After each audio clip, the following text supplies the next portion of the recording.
말씀을 함께 묵상하는데요. 오늘 새벽기도 일부 시간에는 어제 본문 미가서 1장을 묵상하고 2부에는 오늘 본문의 말씀 2장을 묵상하게 됩니다.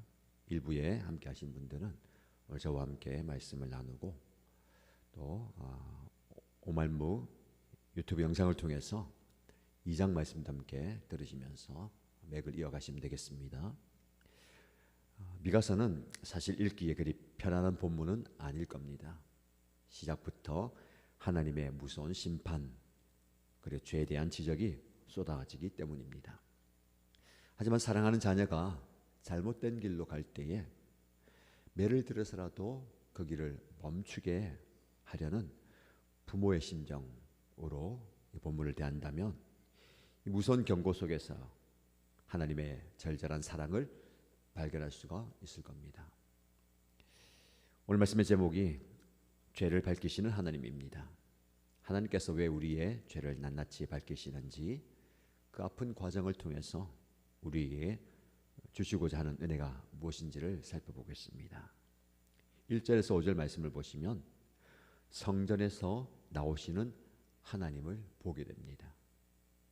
오늘 말씀을 가만히 보면 하나님께서 당신의 처소인 성전에서 나오셔서 땅의 높은 곳을 밟으신다라고 말씀합니다. 하나님이 움직이시니 산들이 높고 골짜기들이 갈라집니다. 왜 이렇게 하나님께서 위험 있는 모습으로 나타나실까요?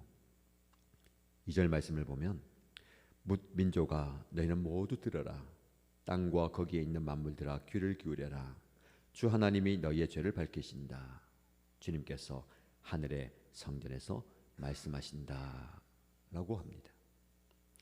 우리는 하나님이 성전 안에만 계시면서 우리가 드리는 예배를 받으시는 분이다 라고 생각하기 쉽습니다. 하지만 하나님은 우리의 일상, 우리가 숨기고 싶어하는 은밀한 모습까지도 다 보고 계십니다. 하나님이 성전 밖으로 나오신다라는 표현은 우리의 삶 전체를 직면하겠다라는 의미가 있습니다. 하나님이 우리의 죄를 드러내시는 이유가 뭐하냐?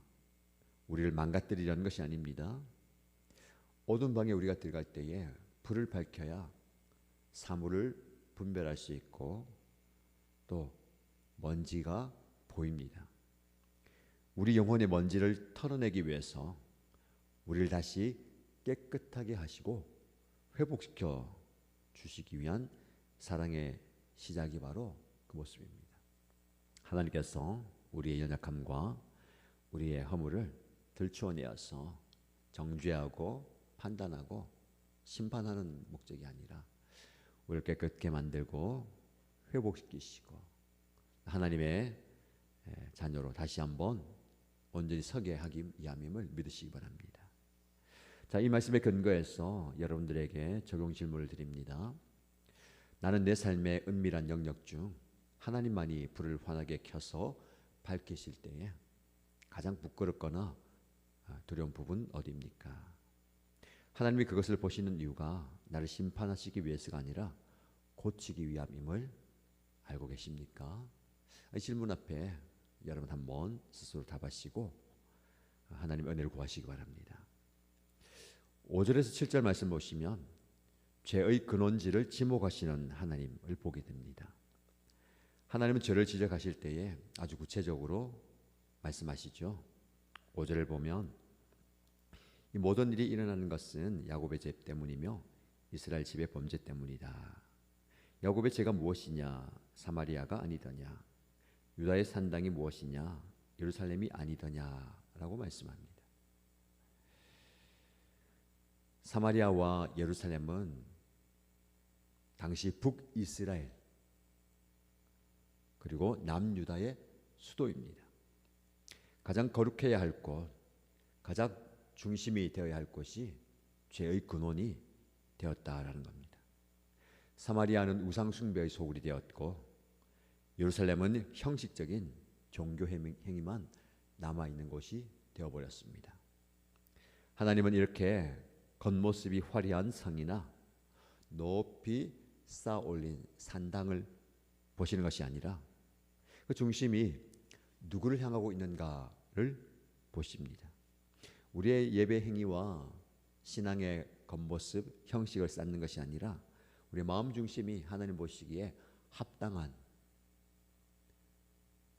하나님 보시기에 아름다운 마음이 되어야 할 것입니다.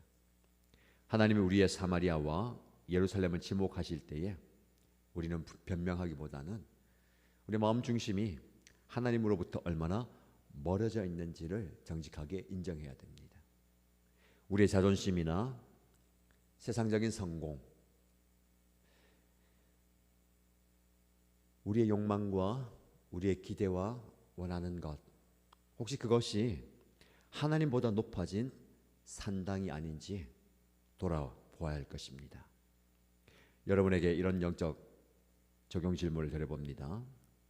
나는 내 삶 속에서 하나님의 자리보다 더 높이 쌓아 올린 나의 사마리아, 나의 예루살렘 같은 우상은 없는가? 그것이 나의 돈, 명예, 자녀, 나의 안정감, 나의 직장과 사업, 혹은 나의 고집스러운 자아는 아닌지 정직하게 한번 돌아보시기 바랍니다. 8절부터 16절 마지막 절까지 보시면 함께 아파하며 울라라고 하시는 하나님을 보게 됩니다. 미가 선지자는 하나님의 심판 소식을 듣고 옷을 벗어 던지고 맨발로 울부짖습니다. 선지자의 심정이 잘 나오죠. 미가 선지자뿐만 아니라 이스라엘의 심판을 예고했던 선지자들이 너 그러니까 벌 받지, 너 그러니까 혼나지, 그럴 줄 알았다, 그런 게 아니라 백성들에게 내리는 심판의 소식에 울부짖는, 애통해하는 모습을 보게 됩니다. 하나님의 마음이 선지자의 눈물을 통해서 나타나는 겁니다. 이게 굉장히 중요한 것 같아요.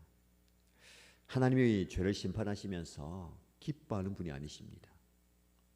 하나님은 우리를 보시면서 마음 아파하시죠. 슬퍼하시죠.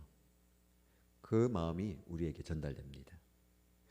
9절 말씀을 보시면 이것은 사마리아의 상처가 고칠 수 없는 병이 되고 그 불치병이 유다에까지 전염되고 기어이 예루살렘에게까지 내 백성의 성문에까지 이르렀기 때문이다. 죄의 결과가 얼마나 참혹한지 여러 마을의 이름을 부르면서 그들이 겪게 될 고통을 나열합니다. 심판의 메시지는 우리에게 겁을 주려는 것이 아니라 함께 울며 함께 회개하자라는 부르심입니다. 죄가 우리의 삶을 파괴하고 우리 이웃을 아프게 하는 것을 보면서 우리도 미가 선지자처럼 애통해야 할 것입니다. 하나님께서 죄를 밝히실 때에 우리가 보여야 할 반응은 절망이 아니라 애통함입니다.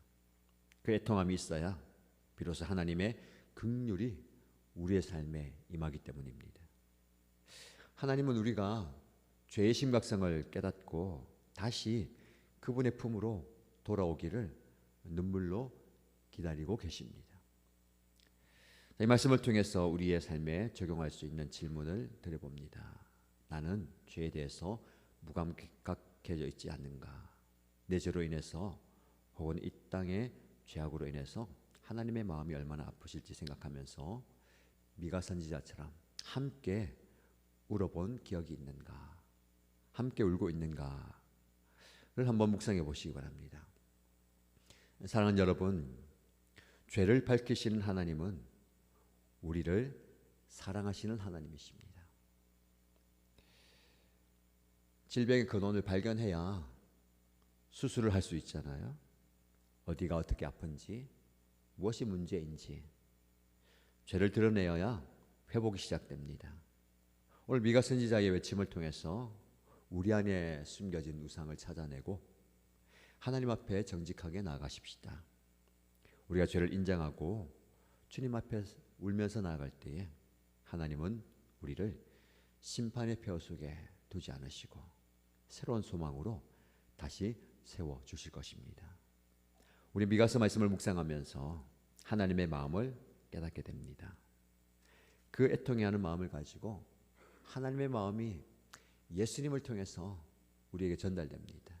그분이 오셔서 우리의 연약함을, 우리의 부족함을 안아주시고 품어주십니다. 그분의 사랑과 그분의 마음을 우리가 경험하게 되는 겁니다. 오늘 하루 살아가실 때에 하나님의 그 애절한 사랑을 경험하시고 그 사랑 안에 감격하는 복된 삶이 되시기를 주님의 이름으로 축복합니다.